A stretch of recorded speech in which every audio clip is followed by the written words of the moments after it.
El día de hoy van a necesitar su libro de química y su cuaderno Meraki. Comparación y representación de escalas de medida. Blaise Pascal decía que los seres humanos vivimos entre dos dimensiones, lo infinitamente grande del universo y lo pequeñísimo del mundo de los átomos.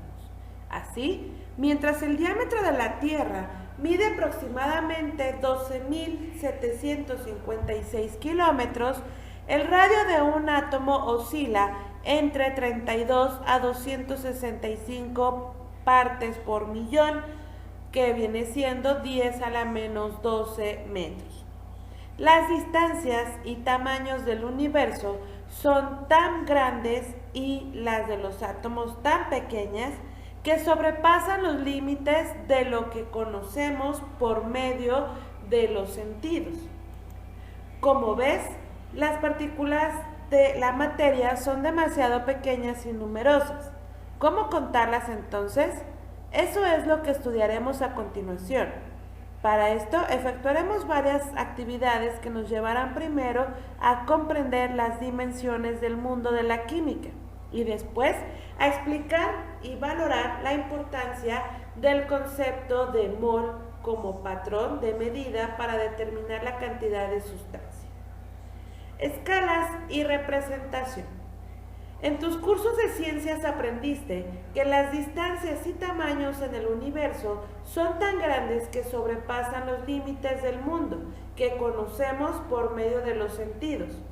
En el extremo opuesto se encuentra el universo de los objetos diminutos, poblado de células, bacterias, virus, moléculas e incluso átomos, que parece que no existen porque no los observamos a simple vista. Hoy, con ayuda del telescopio, es posible observar cómo son las estrellas, las galaxias y las nebulosas, entre otros. Y mediante avanzados microscopios es posible ver algunas grandes moléculas e incluso manipularlas. Pero, ¿qué hay entre el mundo astronómico y el atómico? Averigualo en la siguiente actividad.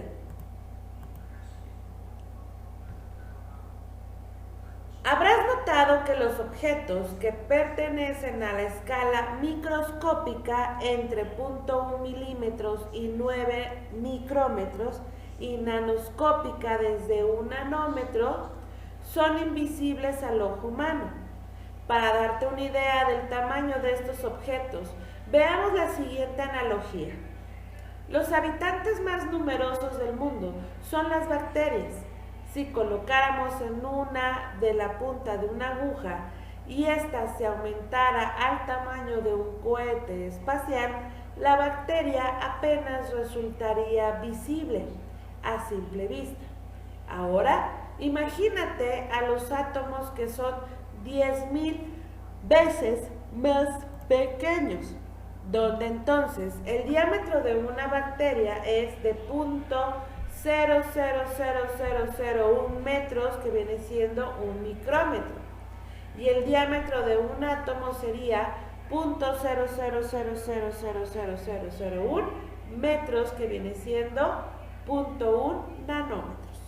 Entonces, ¿cómo es posible ver estas partículas tan pequeñas? La invención de los microscopios de campo cercano en la década de 1980 proporcionó a los científicos la capacidad de visualizar los átomos individuales. Y lo vemos en la figura 3.39, donde ahí estamos observando este microscopio de barrido de túnel. Entonces, con este poderoso instrumento no solo se pueden observar los átomos, sino también manipularlos y crear formas, patrones e incluso máquinas a escala molecular. Por ejemplo, en 1989 fue utilizado este tipo de microscopio para arreglar 35 átomos de xenón sobre una superficie de níquel y así formar las siglas IBM. Cada una de estas letras, con una altura de 5 nanómetros, posteriormente con 28 moléculas de monóxido de carbono en una superficie de platino, se construyó la silueta de un ser humano con 5 nanómetros de altura. Esto ha conducido a nuevos campos de la ciencia y tecnología llamados nanociencia y nanotecnología respectivamente. Y estamos observando la figura que anteriormente se mencionó, que fue la del hombre de monóxido de carbono dibujado en el microscopio de barrido de túnel. De esta manera es como se logra observar. Básicamente es una figura muy pequeña. Entonces, siguiendo con las escalas y tamaños, te habrás percatado desde el inicio de la lección que el manejo de cantidades a escala astronómica y a nanoescala no solo es complicado en caso de que quisieras hacer cálculos, sino que además resultaría poco práctica en su estructura. En Matemáticas 2 aprendiste que una manera más cómoda de expresar números que son extremadamente grandes o demasiado pequeños es a través de la notación científica, también llamada notación exponencial. La notación científica expresa los números como múltiplos de dos factores, un número entero entre 1 y 10 elevado a una de dos factores. El exponente te dice cuántas veces debe multiplicarse el primer factor por 10. Examinemos la cantidad del ejercicio de la página 174 de la sección. Y vamos a ver entonces el ejemplo 1, que nos dice el diámetro de la molécula de fullereno, que viene siendo 0.0000000071 metros. Y entonces nos dice, comencemos por identificar el punto decimal y lo vamos a desplazar hasta donde quede un entero y máximo 2 decimales, como puede apreciarse en la figura.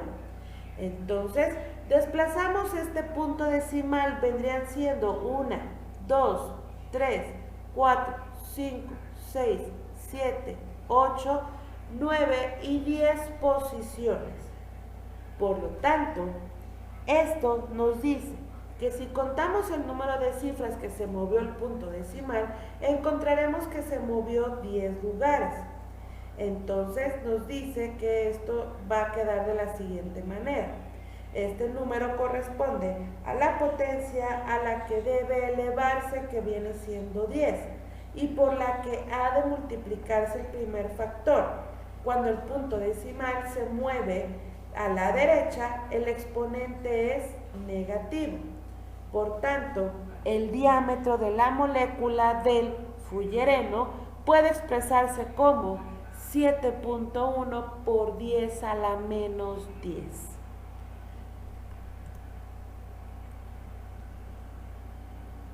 Vamos a ver el siguiente ejemplo, que nos dice que ahora es el diámetro del balón de fútbol, que es de 0.2229 metros. Si le vamos a aplicar lo que es la ley de los notación científica, nos va a decir lo siguiente. Vamos a recorrer el punto decimal hasta encontrar un entero, y esto nos queda entonces en un espacio que se tuvo que desplazar. Por lo tanto, esto es 2.229 por 10 a la menos 1. A continuación encontramos otro ejemplo que nos dice que este es el diámetro de la Tierra, que en este caso son 12.756.274 metros. Obviamente es un número muy grande, por lo tanto se decide mover el punto decimal, pero ahora va a ser a la inversa, va a ser hacia el lado izquierdo. Aprendimos que cuando el punto decimal se mueve hacia el lado derecho, estos exponentes serán negativos. Si se mueven al lado izquierdo, los exponentes serán positivos. Por lo tanto, si recorremos el exponente, entonces nos quedarían 1, 2, 3, 4, 5, 6, 7 lugares que se estarían moviendo. Por lo tanto, nos queda que entonces esto es 1.27 por 10 a la menos 7. Entonces, de esta manera es como podemos expresar números decimales muy grandes o muy pequeños, o números enteros muy grandes, para poderlos resumir y dejarlos en una proporción mucho más pequeña y más fácil de visualizar o de leer. Para esto nos sirve la notación científica. Bien, chicos, es momento entonces que saquen su cuaderno Meraki. Recuerden que debe tener margen, fecha, nombre y saludo Meraki. El título es Escalas de medidas. El objetivo, definir el uso de notación científica. La actividad es la número 46. Acabamos de dar lectura a las páginas de la 174 a la 176. Por favor, en tu cuaderno copia la siguiente tabla y vas a transformar los siguientes números según lo solicitado. En la primera columna tenemos lo que es números tanto decimales como enteros y está pidiendo que los conviertas a notación científica. En este caso ya nos está indicando cuántos lugares se van a mover. En la primera parte estos lugares se van a mover 5 y en la segunda se van a mover 9. Por lo tanto, es que tienes que hacer el debido cambio que se está solicitando. También, en la parte inferior, ahora nos están pidiendo que lo hagas a la inversa. Te están dando lo que es la notación científica y entonces, ¿cómo es que este número era desde un inicio? Al mismo sentido, si nosotros para obtener lo que era un exponente positivo teníamos que mover lo que es el punto decimal hacia el lado izquierdo. Si queremos tener un exponente negativo lo tenemos que mover hacia el lado derecho. Pero si ahora lo que tú quieres es quitar una notación científica con exponente positivo, te tienes que recorrer a lo que viene siendo la parte derecha. Y si tienes un exponente negativo en notación científica y lo quieres convertir a número normal, al ser negativo, entonces tu punto decimal se movería hacia el lado izquierdo. Entonces, nada más es realizar a la inversa lo que ya aprendimos. Bien, chicos, no se les olvide entonces subir sus evidencias. Recuerden que deben de ser fotografías de muy buena calidad de su cuaderno Meraki de la actividad 46. Abrir un documento de Word, insertar las fotografías de buen tamaño, guardar tu documento en formato de PDF con tu nombre completo y subirlo a la plataforma Luso o Educat en el espacio de la actividad 46 Química.